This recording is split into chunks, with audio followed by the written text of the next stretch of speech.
Assalamualaikum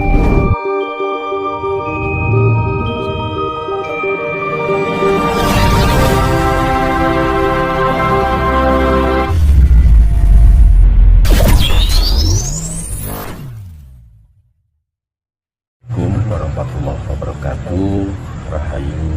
Rahayu sagu dumadi.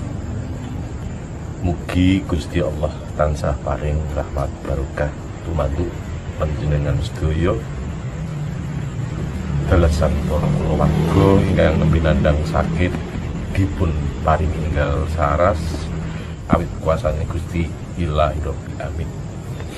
Nggih. Mas mangsuli atau menjawab pertanyaan panjenengan, nyuwun pangapunten, sekali lagi mohon maaf yang sebesar-besarnya. Bukan berarti mengkambing hitamkan dengan adanya makhluk yang berseberangan dengan dunia kita, tapi sesungguhnya terserah, monggo panjenengan mau percaya silahkan, boten nggih sumangga, bahwasanya sesungguhnya memang makhluk astral itu ada. Dan kebetulan sekali baru-baru ini ada pertanda datangnya pasukan Kanjeng Ratu yang memang sengaja untuk menambah warga atau anggota baru. Tidak ubahnya di alam nyata, ada yang pensiun, masuk pendaftaran lagi, begitu dan seterusnya. Jadi ketika Sang Sukma ada di penantian dan sudah waktunya untuk sowan menghadap Ilahi Robbi, maka secara otomatis pasukan Kanjeng Ratu pun berkurang. Maka dengan menurunkan prajurit Lampor yang dipandigani Ki Krendhawahono ini turun untuk merekrut anggota sebanyak-banyaknya. Siapa sebenarnya Lampor tersebut? Lampor tidak lain adalah pasukan atau bala tentara yang tidak kasat mata. Sedangkan tanda-tanda kedatangan Lampor diawali dengan fenomena alam yang berhawa lain daripada biasanya. Dingin menusuk tulang, angin berhembus kencang, ranting-ranting dahan banyak berjatuhan, bahkan daun yang masih belum kering juga jatuh berguguran. Ini yang pertama. Sedang yang kedua, adanya debu yang berterbangan. Ya, tanpa disadari, debu-debu ini pun membawa penyakit. Ini adalah tanda datangnya pasukan Lampor. Dan ada juga fenomena yang mungkin terlihat oleh beberapa manusia secara tidak sengaja, adanya keranda yang berjalan tanpa ada yang membawa, atau diistilahkan keranda terbang dan lain sebagainya. Jadi ini adalah merupakan pertanda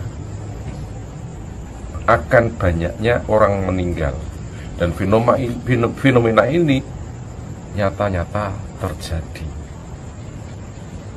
Lantas siapa yang membawa Lampor ini? Adalah Krendhawahono, seorang raja penguasa alam gaib yang berada di kerajaan hutan Gegelang. Nah, di sini hutan ini bisa dikatakan gawat, angker. Letak hutan ini juga tidak kasat mata. hanya berupa bukit kecil, tandus, namun jarang jarang ditempati orang, jarang orang. Ini tempatnya di Watu Kelir, wilayah dekat dengan pantai selatan. Nah, hal inilah yang sekarang sedang dialami. Siapa? Lampor dan Ki Krendowahono tersebut tidak lain adalah bala tentara Kanjeng Ratu Ayu Retno Suwedo, penguasa Ratu Pantai Selatan. Nah, mengapa kok Kanjeng Ratu Retno Suwedo atau yang lebih dikenal dengan Kanjeng Ratu Kidul ini membutuhkan banyak tenaga untuk dijadikan asok abon atau dijadikan sebagai pasukannya? Tidak lain adalah untuk keseimbangan alam antara alam kasat mata dan alam gaib, agar menjadi sinergi yang seimbang. Dan juga Ratu Kencana Wati atau lebih dikenal Nyai Blorong ini juga sedang bereaksi. Dia mengerahkan kekuatannya. Lantas pasti akan timbul pertanyaan, berarti kalau begitu Ratu Kidul itu jahat karena mengambil orang yang tidak berdosa tiba-tiba meninggal. Jadi begini, kalau kita melihat menilai dari segi negatifnya seolah-olah seperti itu, tapi hal yang negatif itu pasti terkandung makna yang positif. Seperti tadi saya sampaikan, butuh keseimbangan antara alam gaib dan alam nyata. Dan di balik ini semua kita diperintah untuk mendekatkan diri kepada ilahi. Satu. Yang kedua, penguasa alam gaib menunjukkan kekuatannya bahwasanya aku ini ada. Lantas bagaimana untuk menimbangi diri? Tentu saja jangan pernah lepas untuk berzikir. Illallah, illallah, illallah, illallah, illallah. Terus setiap malam dekatkan diri kepada Allah. Karena dengan kita mendekatkan diri kepada Allah dengan menyebut namanya, maka secara tidak langsung kita ini sudah membetengi jasad kita sendiri. Nek wong Jawa ngarani Sangsukma Langgeng, jaganen gedhong kencana wujute raga, dadya sampurna sejati ning sampurna, ukut-kukut saka kuasaning Gusti, yang artinya sang raga, sang sukma sejati akan dijaga raga dan tidak akan meninggal tanpa kehendak ilahi. Apa yang saya sampaikan banyak tentang Lampor tadi itu bukan cerita mengada-ada. Jadi bertepatan dengan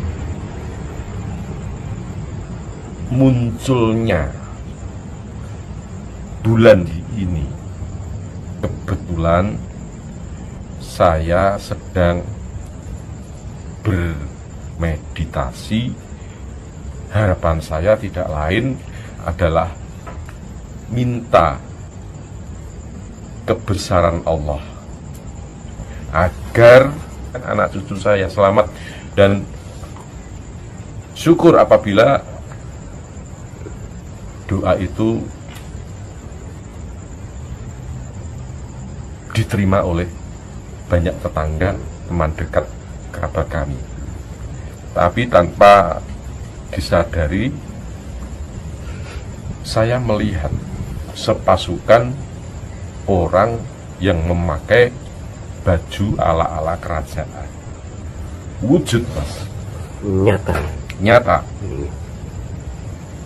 Jadi saya melihat awalnya itu seperti awan, koyok migo kayak. Jadi kan kebetulan langit cerah meskipun rembulan bulan pada saat itu masih belum tampak. Pas saya tidak sengaja ke tengah dah ini, di langit itu tampak mega. Nah, mega ini kok akhirnya berbentuk bayangan seperti manusia gitu, seperti lukisan manusia berjejer-jejer gitu, seperti pasukan gitu. Nah, setelah berbentuk seperti itu, akhirnya wujudnya toh.